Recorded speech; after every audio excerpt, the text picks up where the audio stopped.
sudah di sini sampai 18 tahun dan saya minta maaf kakak sampai tidak menikah. Pasti kakak mikirin keluarga. Pasti karena kakak punya saudara segitu banyak. Jadi saya bangga karena sebagai seorang kakak dan seorang adik, Anda adalah orang hebat. Tapi sebagai manusia biasa, apakah kakak merasa tidak ingin ada yang menemani? Bagi saya sebenarnya semua manusia itu menginginkan hal seperti itu, Mbak Yuni. Tapi karena ekonomi mendesak, di satu sisi saya ingin melanjutkan ke jenjang pendidikan yang lebih tinggi. Karena saya memiliki kakak sulung, ya, dia punya status.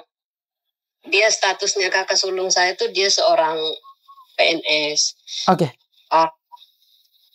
Saya ingin melanjutkan pendidikan dengan alasan ditunda dulu karena menunggu adik cowok yang di belakang kamu itu lulus. Dulu baru kamu selama 2 tahun saya tunggu, ternyata berita buruk yang saya dapatkan bahwa adik cowok itu dilanjutkan untuk berkuliah, saya ditunda. Nah, saya memilih daripada saya di kampung, ya, tidak ada pekerjaan, dan posisi saya satu orang, Mbak Yuni, saya tidak kuat untuk yang namanya kena panas. Saya waktu itu saya tahu ada tenaga kerja datang ke kampung cari TKP untuk proses ke Malaysia. Saya berangkat dari kampung, saya terus terang sama pihak agensi, saya bawa uang 300.000 dari kampung saya sampai di provinsi, dari desa saya sampai ke provinsi. Setelah sampai di provinsi, uang 300 saya itu habis. Dari pihak Jakarta memanggil nama saya untuk ke Jakarta karena kita semua harus medikalnya di provinsi udah fit, kita ke Jakarta.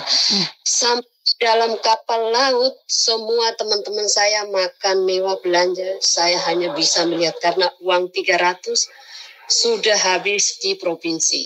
Tapi untuk sabun dan yang lain-lain saya sudah beli semua. Sampai Jakarta, PT yang dulu saya masuk pertama, PT Bina Karya Welastri, Jakarta Barat Kalideres. Saya dipercayakan untuk antar anak, kesana kemari dikasih uang jajan 50.000, kadang 100.000. Saya buat belanja. Nunggu visa saya selama 1 tahun lebih di PT. Saya bertahan. Karena saya tunjukkan pada keluarga saya, mereka yang tadi tidak mengenal saya, di saat saya susah, saya ingin tunjukkan bahwa saya bisa. Nah, begitu setelah saya dapat kerjaan yang bagus, mereka semua, saya terus terang bukan saya menganggap keluarga saya bukan orang jahat, bukan. Tapi seperti itu, apa pepatah mengatakan, di saat kita susah nggak ada orang mau tahu, tapi di saat kita berduit, siapapun pasti kenal kita. Jangankan keluarga, orang lain pun pasti kenal kita. Pertanyaan saya, kenapa kakak lebih memilih sendiri sementara kakak sudah punya harta, kakak sudah punya semuanya. Saya tahu kakak sedikit kecewa karena adik disekolahkan, kakak suruh berhenti.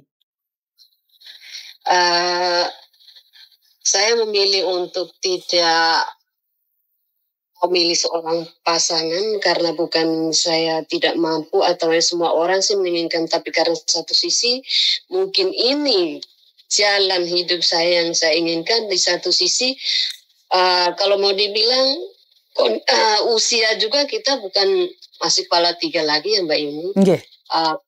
Kalau kita memilih seorang pasangan sedangkan kitanya sudah terbiasa dengan kemandirian begini, secara tiba-tiba kita diatur sama seseorang dalam kehidupan kita seperti ini, kita berat menghadapi. Gitu. Bagi saya seperti itu, tapi saya tidak tahu bagi orang lain. Gitu. Jadi selama ini kakak sudah di Hong Kong 18 tahun, di Malaysia 2 tahun. Saya rasa kakak sudah berumur dan kakak sudah punya cukup rumah, uang, dan pasti kakak sudah punya semuanya. Kenapa tidak ada plan untuk pulang ke Indonesia, menikmatin hasil jerih payah walaupun tidak dapat long service dari majikan? Kalau mau rencana pulang sebenarnya bisa saja. Di satu sisi saya anak yatim piatu, bapak ibu nggak ada, keluarga ada. Cuman karena saya mungkin saat ini saya masih ingin menikmati keadaan di luar, ya saya juga belum bisa untuk memutuskan pulang dulu. Di satu sisi, sementara saya karena keadaan corona ini, jadi bisnis saya yang saya jalani masih tertunda. Jadi saya rencana untuk waktu yang singkat ini saya belum bisa ambil keputusan untuk pulang. Tapi gini kakak, apakah saat kakak pulang itu sudah siap kapan itu? Saya rasa untuk pulang di saat itu pun belum siap, Mbak Yuni. Lah, uang 18 tahun kemana aja kakak? Kalau uang sih ada, cuman sepertinya saya tidak terlalu betah tinggal di rumah gitu. Dilihat kondisinya. Berarti karena tidak terbiasa hidup di negara sendiri nih, berarti tidak terbiasa hidup di negara sendiri.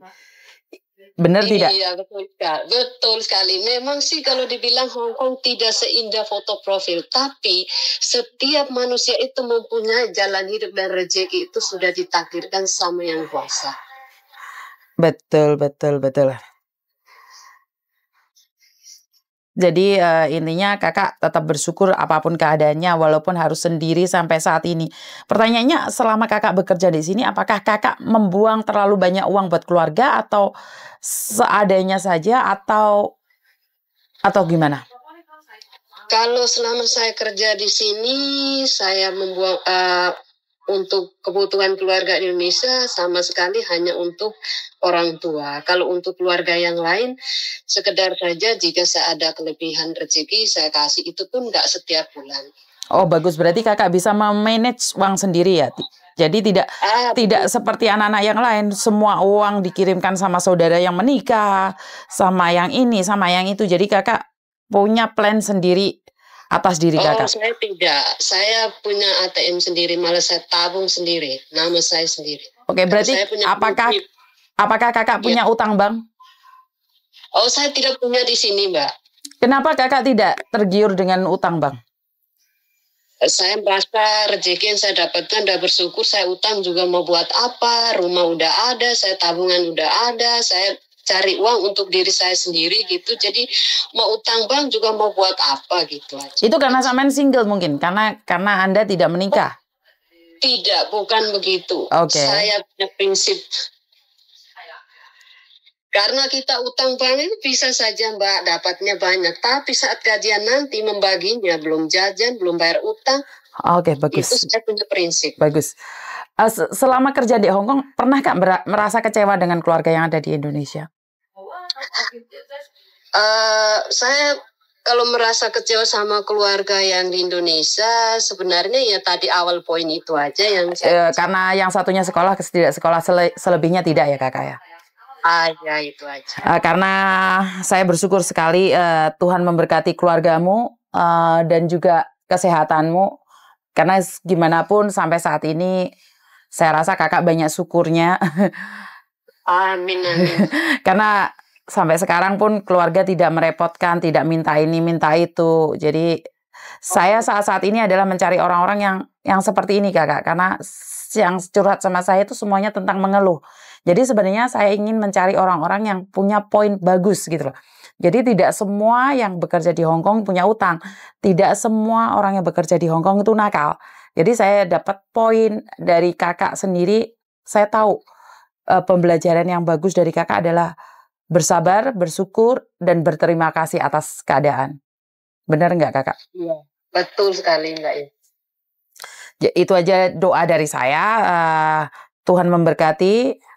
Damai sejahtera buat keluarga juga. Tuhan memberkati juga Mbak Yuni, sehat selalu. Terima kasih dan saya harap semua kehidupan kita, saya, Anda dan semua makhluk yang ada di dunia ini untuk lebih berbahagia lagi. Saya matiin videonya tapi saya masih pengen ngobrol sama kakak secara pribadi. Jangan dimatiin teleponnya. Saya cuma matiin videonya aja. Terima kasih.